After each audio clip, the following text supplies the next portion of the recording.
चला, प्रश्नांची सिरीज सुरू केल्यापासून हा दुसरा भाग आहे. तर दुसऱ्या भागातील प्रश्न बघूयात आता. पहिला प्रश्न बघा काय दिलाय तुम्हाला. 15 सेंटीमीटर बाजू असलेल्या चौरसाचे क्षेत्रफळ किती. आता विद्यार्थ्यांना नाही, पहिल्यांदा ही कन्सेप्ट बाळानं तुम्हाला क्लिअर असायला पाहिजे की चौरस म्हणजे नक्की काय असतो. तर चौरस म्हणजे काय घ्यायचं बघा, चारही बाजू चौरसाच्या समान असतात आणि प्रत्येक कोण हा त्याचा काटकोन असला पाहिजे. हे दोन्ही गोष्टी लक्षात घ्यायच्या. आता बऱ्याच विद्यार्थ्यांचं असं कन्फ्युजन होतं की चौकोन, बरेच जण तर काय म्हणतात, ह्या चौरस आहे ना त्याला चौकोन म्हणतात. तर तसं नाही, चौकोन वेगळं आणि चौरस वेगळं. चौकोन कोणाला म्हणायचं तर कसाही असू दे पण चारी बाजूनी बंदिस्त आकृती असली पाहिजे, त्यांना चौकोन म्हणायचं. आणि चौरस कोणाला म्हणायचं तर ज्याच्या चारही बाजू समान असल्या पाहिजेत. म्हणजे समजा ही जर बाजू 5 असेल तर ही सुद्धा 5 असली पाहिजे, ही सुद्धा 5 आणि ही सुद्धा 5 असली पाहिजे. म्हणजे चारही बाजू त्याच्या समान आल्या ना तरच त्याला आपण चौरस असं म्हणायचं असतं. म्हणजेच आता मग त्याची चौरसाची बाजू त्यांनी मीटरमध्ये देऊ दे किंवा सेंटीमीटरमध्ये देऊ देत, काही दिली तरी आपण काय लक्षात ठेवायचंय, चौकोन वेगळा चौरस वेगळा, ही पहिली कन्सेप्ट क्लिअर करायची. आणि चौरसाचा प्रत्येक कोण काटकोन असतो, तसंच चौकोनाचा असेलच असं नाही. त्याच्यामुळे तो बेसिक कन्सेप्ट ती क्लिअर असणं गरजेचं आहे. आता यामधलं बघा काय सांगितलंय, 15 सेंटीमीटर बाजू असलेल्या, काय सांगितलंय गणितामध्ये, 15 सेंटीमीटर बाजू असलेल्या, म्हणजे ही पण 15 असणार, ही 15, ही 15, चारी बाजू त्याच्या काय आल्या, 15 आल्या. मग आता काय त्याचं सांगितलंय तुम्हाला, क्षेत्रफळ काढायचंय. मग क्षेत्रफळ म्हणजेच हा इथला पूर्ण एरिया आहे ना, तर तो किती असं विचारलंय.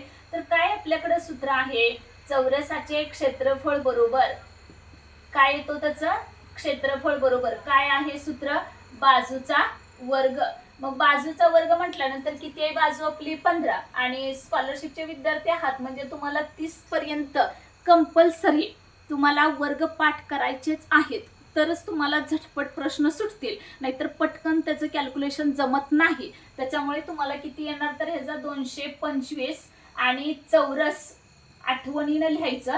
चौरस आता मीटर असेल तर मीटर म्हणा, सेंटीमीटर असेल तर सेंटीमीटर. इथं काय दिलाय, चौरस सेमी दिलाय, त्याच्यामुळे ह्याचं उत्तर काय असणार तर 225 चौ सेमी. बऱ्याच वेळा विद्यार्थ्यांना फसवण्यासाठी म्हणून नाही, पेपर सेट करणाऱ्यांनी काय केलेलं असतं तर बऱ्याच वेळा 225 चौ सेमी असं पण देतात आणि 225 सेमी असं पण दिलेला असतो. मुलांना दोन्ही ऑप्शन बऱ्यापैकी सेमच आहेत, कधी कधी दोन्ही नाही गोल करून टाकतात. तर तसं नाही करून चालणार, काय येणार तर 225 चौ सेमी आहे.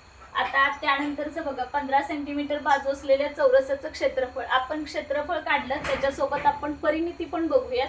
तर याची परिमिती किती येणार आहे बघूयात. परिमिती म्हणजेच काय असते तर थोडक्यात चारही बाजूंची बेरीज करायची. कुठलं पण आकृती असू दे, परिमिती सांगितलं की काय करायचं तर चारही बाजूंची बेरीज करायची. मग आता चारही बाजूंची बेरीज बघूयात. चारही बाजूंची बेरीज किंवा दुसरं एक आपल्या ह्याच्यासाठी, म्हणजे हे आपलं रेग्युलर लक्षात ठेवायचं की कोणतीही परिमिती विचारली तर तुम्हाला काय करायचंय तर चारी बाजूंची बेरीज करायची.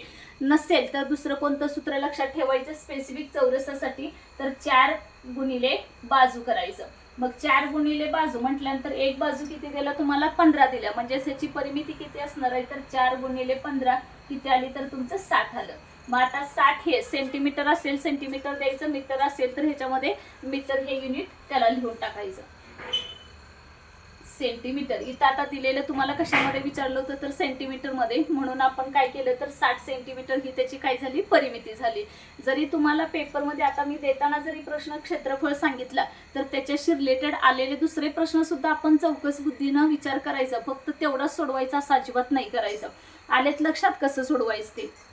त्यानंतरचं बघा, 56 मीटर परिमिती असलेल्या चौरसाचं क्षेत्रफळ किती असं विचारलेलं आहे.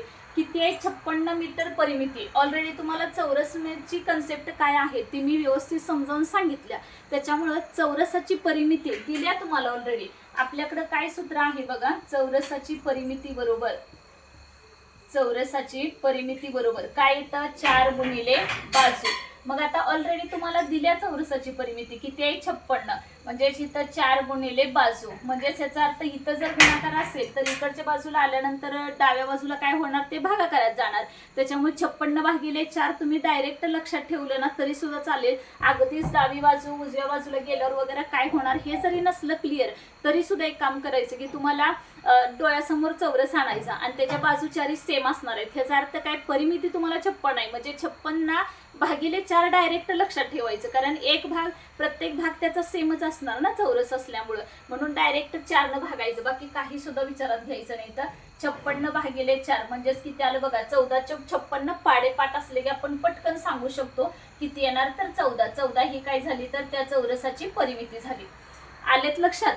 आता इथं जरी तुम्हाला ना बाजू काढली, मग बाजूवरून आपण क्षेत्रफळ हा विचारलंच आहे, बाजूवरून आपल्याला क्षेत्रफळ विचारले, म्हणजे क्षेत्रफळ किती असणार आहे हे जर सांगा. क्षेत्रफळ बरोबर काय करावं लागेल आपल्याला, बाजूचा वर्ग, म्हणजे 14चा वर्ग केला. 14चा वर्ग किती असणार आहे, 196.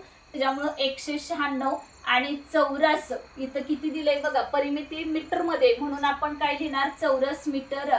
हे विसरायचं नाही. क्षेत्रफळ आलं म्हटलं का तुम्हाला चौरस लावायचंच पुढं आहे, हे बिलकुल विसरायचं नाही. ते विसरलं की मग तुमचं गणिताचं पूर्ण हेच चेंज होणार, कारण वर तुम्हाला सेंटीमीटरमध्ये मीटरमध्ये दिले आणि मग तसंच तुम्ही जर कॅरी केलं तर कसं होणार ना. त्याच्यामुळं क्षेत्रफळ म्हटलं का तिथं चौरस हे आलंच पाहिजे. आलेत लक्षात कशी एक्झाम्पल सोडवायचे. त्यानंतर बघा आता 5 रिम म्हणजे किती कागद. आता ह्याच्यासाठी तुम्हाला 5 रिम काढण्यासाठी अगोदर ही कन्सेप्ट क्लिअर होऊ दे तुमची की 1 रिम म्हणजे किती कागद असतात, तर मग 5 रिमचं कळेल. 1 रिम म्हणजे किती असतात, तर 480 कागद एवढे असतात. तुम्हाला माहिती असेल बघा, झेरॉक्सच्या दुकानात वगैरे किंवा तिथं प्रिंटआउट वगैरे काढतात बघा, तशा दुकानामध्ये तुम्ही बघितलं असणार, एकदमच त्यांच्याकडे एवढा मोठा पंच आणलेला असतो, तर मग त्याच्यामध्ये किती कागद असतात, तर 480 कागद असतात. मग 1 रिम म्हणजे जर 480 कागद असेल तर काय करावं लागेल तुम्हाला, 5 कागद काढण्यासाठी, 5 रिम काढण्यासाठीच किती कागद आहेत हे काढायला काय करावं लागेल, 480 गुणिले 5 करायचं. आणि आडवा जमला आडवा करा, नसेल तर उभाले आपण आडवा शक्यतो जमवायचाच. किती आले बघा, 5 0 होणार ना, 5 न कोणत्याही शून्याला गुणलं तर किती येणार आहे, 0च येणार. परत किती झाला, 45 40, 4 हातच्या गेला, 5 चौक 20 आणि 4 24 झालं, म्हणजेच आपल्याकडे किती येणार, तर 2400 कागद आले. आलेत का लक्षात. पहिलं तुम्हाला काय लक्षात ठेवायचं होतं, 1 रिम म्हणजे किती कागद होणार, तर 480 कागद झाले, बरोबर. मग आता एकावरून अनेकाची किंमत काढायची असल्यावर तुम्हाला काय सांगितलंय, गुणाकार करायचा. आणि अनेकावरून एकाची काढताना काय करायला लागेल, तुम्हाला भागाकार करावा लागेल. मग आपल्याला आता 1 दिलं होतं ना, एकावरून 5 काढायचं होतं, म्हणून त्याचं काय केलं आपण, गुणाकार केला. आलेत लक्षात कसं सोडवायचं.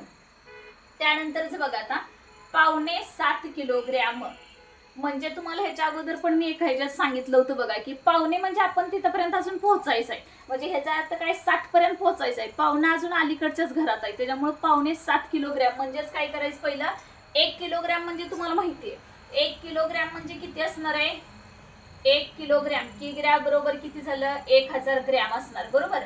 मग आता तुम्हाला विचारलंय किती, 7.25, मग अजून 7ला पण पोहोचायचं आहे. ह्याचा अर्थ किती असणार, 6000 तर पहिले घ्यायचे, म्हणजेच पहिला आपण 6 किलोग्रॅमचं काढून घेऊयात. एक आताच मी सांगितलं बघा, एकावरून अनेकाची किंमत काढायची असेल तर गुणिले करायचं, म्हणजेच किती आलं, 6000 ग्रॅम आलं. त्यानंतर प्लस ह्याच्यामध्ये किती करायचं, पावणेच आणि ह्याचं रिलेशन बघायचं लगेच, म्हणजे पावणे ग्रॅम म्हणजेच किती होणार आहे, वरचं 750, म्हणजे 1000तलं किती 3 भाग घ्यायचे, म्हणजेच किती झाला, 750 झाला. म्हणून यांची बेरीज केली, किती होणार, 0 5 7 आणि 6, म्हणजे 6750 ग्रॅम, म्हणजेच किती झाले, तर 7.25 किलोग्रॅम होणार. आलेत लक्षात कसं सोडवायचं. त्याच्यासाठी तुम्हाला 1 किलोग्रॅम म्हणजे किती हे तुम्हाला माहित असणं खूप खूप गरजेचं आहे. ते माहित असलं तर पावणे, सव्वा, दीड हे कळत जाईल. मी अगोदर पण सांगितलेलं आहे तुम्हाला, तिथले बघून घ्या तुम्ही ज्यांनी बघितले नसतील तर. त्यानंतरचं बघा आहे, परत आला आपण ते अंशाचं छेदाचं अपूर्णांकांच्या गणितामधलं. बघूयात काय करणार ह्याला. इथं 5.3/7 आहे, 6.4/7 आहे. काय करायचं, ह्या 7 न 5 ला गुणायचं, 7 5 35, म्हणजेच आता मी एवढं करून दाखवते, 7 गुणिले 5 आणि अधिक 3 करायचं, भागिले 7 आलं. सेम इथं पण तेच करा, ह्या 7 न 6 ला 7 गुणिले 6 आणि अधिक 4 करा, भागिले 7. असं पण 6 ने 7 ला गुणलं काय, 7 न 6 ला गुणलं काय, उत्तर तर तेवढंच येणार आहे. त्याच्यामुळे किती झाले बघा, 7 5 35, 35 आणि 3 38, 38 भागिले 7 आलं, अधिक हे किती झालं बघा, 7 सख 42, 42 अधिक 4 किती होणार, 46, 46 भागिले 7. त्यानंतर आता काय करणार इथं छेद समान आला. छेद समान आला असेल तर मध्ये जर बेरीज असेल बेरीज करा, वजाबाकी असेल तर वजाबाकी करून टाका. किती होणार बघा, इथं पण आडवच करूयात आपण. 8 आणि 6 किती झाले 14, हातच्या गेला 1, 7 आणि 1 8 आलं, भागिले किती होणार इथं 4. मग आता सॉरी 7. मग जर आपले पाडे जर पाठ असले तर पटकन आपण सांगू शकतो, कारण 12 7 84. उत्तर किती येणार ह्याचं 12. आलेत लक्षात? जेवढं तुम्ही तोंडी कॅल्क्युलेशन कराल ना तेवढं तुम्हाला उपयोगाचं आहे. जेवढं तुम्ही असं सारखं रट्टा मारून प्रत्येक वेळेस असं भाग लावत वगैरे तर तो तुम्हाला त्रास असणार आहे, कारण तुमच्या आतापर्यंत पाडे 30 पर्यंत पाठ असायलाच पाहिजेत. आणि आता बरेच जण विद्यार्थी म्हणतात नसले तरी आम्हाला सुटतात की, पण वेळ लागतो ना. मग वेळ लावून सोडून 3 तासाचा पेपर तुम्ही 2.25 तास तुम्हाला काही किंमत आहे का सांगा? त्याच्यामुळे नाही असं करून चालत. त्याच्यासाठी तुमचे वर्ग पाठ करून टाका. घन 1 ते 10 पर्यंत पाठ करा. तुम्हाला बुद्धिमत्तेतले सहसंबंधाचे प्रश्न वगैरे असतात किंवा संख्यावरचे किंवा कुठ प्रश्न वगैरे ते सुद्धा सुटतील. त्यामुळे अजून पण वेळ गेलेला नाही, ते पाठ करून टाका तुम्ही. त्यानंतर पुढचं बघा, आता इथं तर काय एवढं एक्झाम्पल मोठं दिलंय पण छेद सगळ्यांचे समान आहेत. हा पण छेद पण समान आहे, अंश पण समान आहे. पोरांनी कन्फ्युजनचा प्रश्न नाही, कारण छेद समानाचा आपण शिकवलंय, अंश समानाचा काही संबंध घ्यायचा नाही. छेद समान आहे ना सगळ्यांचा, पटकन 3 लिहून टाकायचं. वरचे 4 किती वेळा आहेत मोजा, 1 2 3 4 5 6. डायरेक्ट 6 चौक 24 करायचं, म्हणजे 4 अधिक 4 अधिक सगळ्यांची तर बेरीजच होणार आहे. म्हणजे 4 अधिक 4 अधिक 4 अधिक 4 किती वेळा आहेत बघा, बहुतेक 6 वेळा आहेत. 1 2 3 4 5 6, 6 वेळा आहेत. आले ग बघा, म्हणजे 6 चौक 24 झालं, 24 भागिले 3 आलं. आपले पाडे पाठ आहेत त्याच्यामुळे ते 8 24 होणार, म्हणून आलेलं उत्तर किती असणार आहे ह्याचा 8. आलेत लक्षात काय काय करायचे आहेत? तर आता हे प्रश्न जेवढे सगळे झालेले आहेत ते व्यवस्थित नोटबुक मध्ये नोट डाऊन करा. आणि एक प्रश्न जरी असला ना तर त्याच्याशी रिलेटेड असणारे बाकीचे प्रश्न सुद्धा आपण त्याच्या अनुषंगाने सोडवून घ्यायचे, जेणेकरून आपल्याला तसं रिव्हिजन करताना सुद्धा खूप बरं होतं. नाहीतर एकच प्रश्न विचारलाय तर तेवढंच डोक्यात नाही आणायचा, त्याच्यावर अजून कशा प्रकारे प्रश्न तयार होऊ शकतो ह्याचा सुद्धा विचार करून सोडवायचे. आलेत लक्षात? आता ह्याचं जर यांनी विचारलं पासरेम वगैरे तर तुम्हाला लगेच ग्रोस म्हणजे काय, डझन म्हणजे काय, ह्या सुद्धा तुम्हाला कन्सेप्ट क्लिअर म्हणजे लगेच बघून घ्यायचं. की जरी इतर रेमचा प्रश्न विचारला असला तर आपण लगेच नोटबुक मध्ये बघून घ्यायचं की अरे ग्रोस म्हणजे किती आहे, 1 डझन कागद म्हणजे किती होणार, आणि त्याच्यावरनं रिमचं आणि त्यांचं काय रिलेशन आहे, असे सुद्धा ज्यावेळी तुम्ही प्रश्न सोडवाल ना तर त्यावेळी तुम्ही परफेक्ट व्हाल. आलेत लक्षात? आता ते सगळे प्रश्न तुम्ही नोट डाऊन करून घ्या व्यवस्थित. 7वा प्रश्न बघा, बी गुणिले 1/8 बरोबर 8 आहे, तर बी बरोबर किती येणार? आता ह्या प्रश्नामध्ये सुद्धा नाही बरेच विद्यार्थी फसतात. तर कशा पद्धतीने फसतात बघा, एक काम करायचं, ज्यांना पटकन कळत नाही त्यांनी काय करायचं, प्रत्येक ऑप्शन टाकून बघायचं. पण ऑप्शन टाकले ना तर वेळ खाऊ तर होते, कारण 4ही ऑप्शन्स कधी बघणार ना. म्हणजे जर पहिला असेल तर काही प्रॉब्लेम येत नाही, पटकन आपण आन्सर सांगू शकतोय. पण दुसरा तिसरा जर चौथा असेल तर तो 4ही ऑप्शन टाकून बघत बसण्यात खूप वेळ जाणार. त्याच्यापेक्षा एक काम करायचं, काय लक्षात ठेवायचं, इथं बी गुणिले 1/8 आहे, म्हणजे हा 8 इथं भागाकारात आहे. इकडे गेल्यावर काय होणार आहे, उजव्या बाजूला गेला की तो कशात होणार तर गुणाकारामध्ये होणार. म्हणजे इथं 8 आला ना तो इकडे होणार, म्हणजे ह्याचा अर्थ काय होऊन जाईल तर 8 गुणिले 1/8 होईल इकडं. म्हणजेच आलो सॉरी 8 गुणिले 8/1 होणार. म्हणजेच 8/1 म्हणजे काहीच नाही ना, म्हणजेच किती लिहिणार 8 गुणिले 8 लिहिणार. बरोबर किती आलं तर 64. कारण ऑप्शन वरनं पण जाऊ शकतो, पण वेळ घालवण्यापेक्षा ना तुम्ही अशी पद्धत वापरा की इकडे जर तुम्हाला गुणाकारामध्ये दिलंय ना तर इकडे काय करायचं त्याचं भागाकार. आणि बऱ्याच वेळा असं बघा, इकडं वजाबाकी असली तर इकडं म्हणजे बरोबर चिन्हाचे उजवी बाजू डावी बाजू तेवढं क्लिअर करायचं. आता हे उजव्या बाजूला डाव्या बाजूला काय होतं गुणाकारामध्ये, इकडं आलं की काय होणार भागाकारामध्ये, म्हणजे उलट झालं ना त्याचं भागाकारात. म्हणजे इकडं 1/8 होतं तर इकडं काय घेतलं मी 8/1 घेतलं,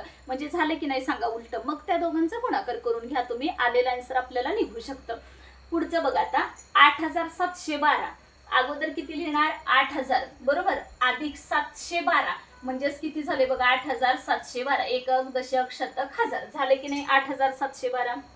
अधिक किती सांगितलंय 13,500. आता मात्र कन्फ्युजन होतं इथं मुलांचं. 8712 पटकन लिहितात पण 13,500 म्हणजे कन्फ्युजन असतं. त्यावेळी काय लक्षात ठेवा, 13,000 पर्यंत आपण पोहोचायचं आहे. आपण पाहुणे आहोत, अजून पाठीमागच्या घरात आहे, पुढे नाही गेलेलो. त्यामुळे 13,500च्या अगोदरचं घर किती असणार आहे तर 12 असणार, लक्षात ठेवायचं. मग 12,000 तर फिक्स येणार. आणि पाहुणे म्हटल्यानंतर 1,000 मधला ह्याचं आणि ह्याचं रिलेशन बघायचं. 1,000 मधला किती येणार तर अर्धा म्हटल्यानंतर 500 होणार, म्हणजे इथं 3 भाग म्हणजे 750 होणार. म्हणून 12,750 म्हणजेच किती झाले तर 13,500 झालं. आता ह्या दोघांचा आपण बेरीज करून घेऊया. फार फार पटकन असं नाही जमलं तर पहिली मोठी संख्या घ्या 12,750 अधिक किती आहे तर 8,712. नेहमी एकक स्थानाकडून लिहित यायला सुरुवात करायची म्हणजे तुम्हाला जमतील ते आकडे चुकणार नाहीयेत. 2 5 1 6 7 7 14 हाच्या गेला 1 8 2 10 1 11 आणि एवढं आलं 21,462. आता बेरजा सगळ्यांना जमतात, काही प्रॉब्लेम नाही. पुढचं बघा आता 38,500 म्हणजेच पहिला 38,000 येणार हे तर फिक्स. लगेच 1.5 हजाराचं रिलेशन बघायचं म्हणजे हजाराच्या अर्धाला म्हणजेच किती झाले तर 500 झाले. अधिक हे किती दिलंय परत 325 म्हणजे 300 आणि पुढचा 1.25 सांगितलाय म्हणजे काय करायचा 100 मधला 1 भाग घ्यायचा म्हणजेच किती येणार तर 25 आलं म्हणून अधिक 325 करायचं. त्यानंतर अधिक हे पाऊणशे म्हणजे शेला अजून पोचलोय का आपण नाही म्हणजेच पाऊणशे म्हणजे किती झाले तर हे 75 झालं. आता ह्यांची बेरीज करून घेऊयात. 5 आणि 5 10 हातचे गेला 1 7 आणि 3 10 आलं हातचे गेला 1 5 आणि 3 8 आणि 1 9 8 आणि हे 3 38,900 हे त्याचं उत्तर आलं. आलेत लक्षात कसं सोडवायचं होतं ते. त्यानंतर बघा 3/4 गुणिले 2/5 या अपूर्णांकाशी सममूल्य असलेला अपूर्णांक कोणता आहे म्हणजे त्याचं उत्तर काढायचं आणि त्याच्याशी समान असलेला असा कोणता पूर्णांक येतोय ना हे चेक करायचं. बघा आता जर असा असेल तर कशा पद्धतीने सोडवायचं असतं 3/4 गुणिले 2/5 मध्ये अपूर्णांक आहे हे बरोबर आहे पण मध्ये कोणतं गुणाकाराचं चिन्ह आहे. मग गुणाकार असेल तर मी तुम्हाला काय सांगितलंय अंशांचा गुणाकार करा छेदाछेदांचा गुणाकार करा आणि जर कोणाला अंशातले एक आणि छेदातले एक जर कॅन्सल होत असेल तर ते पण घालवून टाका. आता इथं होतंय त्याच्यामुळे अजून आपल्याला कमी होऊन जाईल किंवा ह्याच्यापैकी अगोदर बघूयात आणि नंतर बघू. 6 भागिले किती आले 4 पंचे 20 असणार. 6/20 आहे का ऑप्शन इथं नाही 20/6 आहे म्हणजे हा तर पहिलाच क्रॉस झाला. त्यानंतर आता ह्याला काय करूया आपण संक्षिप्त रूप देऊन बघूया.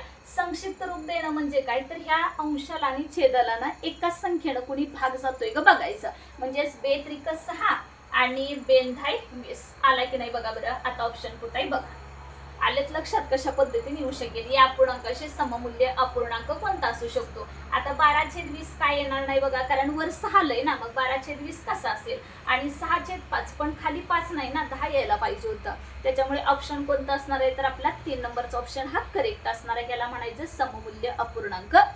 आलेत लक्षात कशा पद्धतीने सोडवायचं.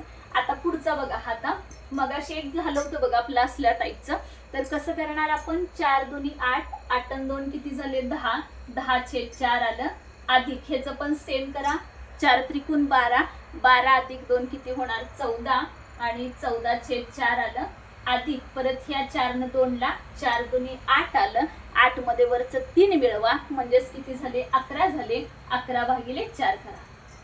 आता इथं परत एक गोष्ट लक्षात येत्या काय तर सगळ्यांचे छेद समान आहेत मग छेद समान असल्यावर आपण काय करणार आहे 4 इथं लिहून टाकायचं राहिलं किती 10 अधिक 14 अधिक वरचं 11. बघा बरं बेरीज किती झाली. ही सुद्धा तोंडी करायची अजिबात ह्याला म्हणजे अगदी उभी आडवी मांडणी नाही बिलकुल करायची. 10 आणि 14 किती झाले 24 ह्याच्यातले एक घ्यायचा 25 आणि 10 35 म्हणजेच उत्तर किती आलं आपलं 35 भागिले किती होणार आहे तर 4. आलेत लक्षात. जर तुम्हाला परत पुन्हा ह्याचा अजून जर 35/4 ऑप्शन मध्ये नसेल तर एकतर दशांश चिन्हामध्ये असेल नसेल तर तुमचा ते पूर्णांक युक्त अपूर्णांक वगैरे जे म्हणतात का तर त्या ह्याच्यामध्ये असेल तर बघूयात दोन्हीपैकी पण. आता हे जर दुसऱ्या पण ह्याच्यामध्ये बघूयात कशा पद्धतीनं 4 न हे 35 ला 4 न भागायचं म्हणजे 4 8 32 आलं तिथं 8 लिहून टाकायचं 4 8 32 तर बाकी किती राहणार आहे 3 राहणार तर ती 3 इथं लिहून टाकायची म्हणजेच तुमचा आन्सर हे नसेल तर हे सुद्धा म्हणजे हे तर किंवा ते तरी असू शकतं. आपल्याला दोन्ही पण जमलं पाहिजे म्हणजे 8 चोक 32 आणि 32 अधिक 3 35 35/4. आलेत लक्षात कसं घ्यायचं ते. त्याच्यामुळे ऑप्शन सुद्धा काय येत ना हे सुद्धा खूप महत्वाचं राहतं. आता परत प्रश्न आला बघा 13:15 13:15 काय आपली पाठ सोडत नाही सतत 1:15 दीडचं बऱ्यापैकी नाहीत विचारत बघा सारखे 1:15 वगैरे ह्याचेच प्रश्न तुम्हाला एक्झामला विचारतात ते. 13:15 म्हणजे अजून 13 पर्यंत पोहोचायचं ह्याचा अर्थ 12 तरी येणार आहे 12 पूर्णांक आणि परत पावणे म्हणजेच पावणेला आपल्याला पाव झाले साडे झाले पावणे झाले. पावणे घेताना 4 मधला किती घ्यायचे तर फक्त 3च घ्यायचे म्हणजे 3/4 आलं. आलेत लक्षात झाले का बघा 13:15 आलं. कळालेत कशा पद्धतीने सोडवायचं म्हणजे आपण 13 पर्यंत अजून पोहोचलेलं नाही तर 12.3/4 हे त्याचा आन्सर असणार आहे. आता परत पुन्हा आला पूर्णांक अपूर्णांकांचे प्रश्न हे ना प्रत्येक प्रश्नपत्रिकेत असतात म्हणजे असतातच, 100%च ते फिक्स ठरलेलंच आहे त्यांचं. 4 त्रिकोण 12, ह्या दोघांचा गुणाकार केला, 4 त्रिकोण 12, 12 आणि 2 किती आले 14, 14/3 अधिक इथलं परत 3 दोन्ही 6, 6 आणि 1 7, 7/3 आला. त्यानंतरचं वजा हे किती झाले बघा, 5 त्रिक 15, 15 आणि 3 किती झाले 18, 18/3 आलं. आता काय करायचं, सगळ्यांचा छेद समान आहे त्याच्यामुळे छेद समान 3 लिहून टाका. आणि वरती किती झाले बघा, 14 अधिक 7 वजा 18, 14 आणि 7 किती होणार 21 आलं. 21 मधनं 18 गेले, 3 राहिलं म्हणजेच 3/3 करा. आलेलं उत्तर किती असणार आहे 1. जेवढं कॅल्क्युलेशन तुम्ही फास्ट कराल ना तेवढा पेपर तुम्हाला व्यवस्थित आणि आपली तेवढी बुद्धी तल्लक राहते.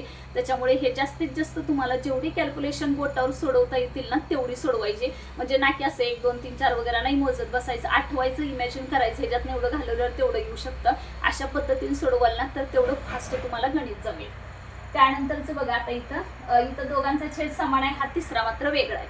पहिलं दोघांचं करून घ्या ना, काय फरक आहे तेव्हा. 6 वजा 2 या दोघांपैकी 9 लिहून टाका. 6 वजा 2 आलं, अधिक हे 2/18 तसंच राहू द्या, ह्याला काही करू नका.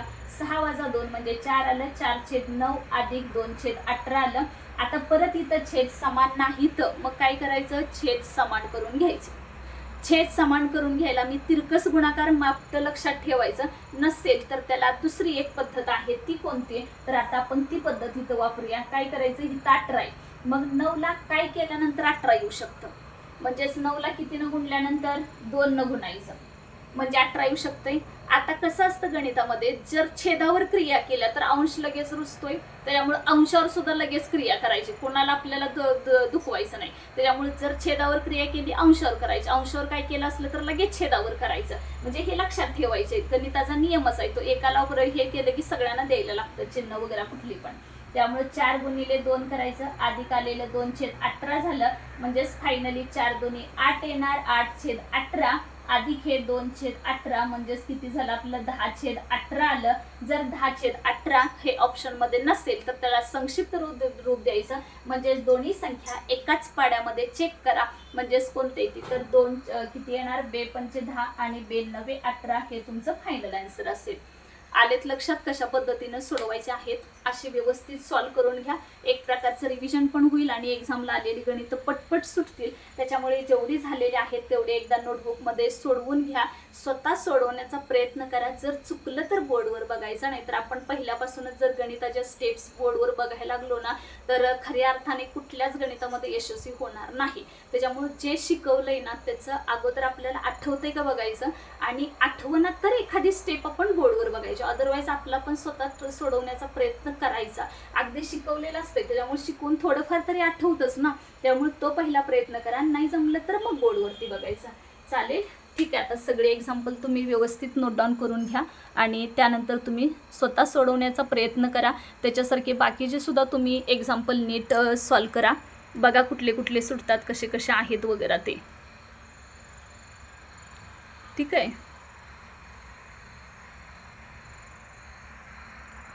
व्यवस्थित सोडवून घ्या ही गणितं.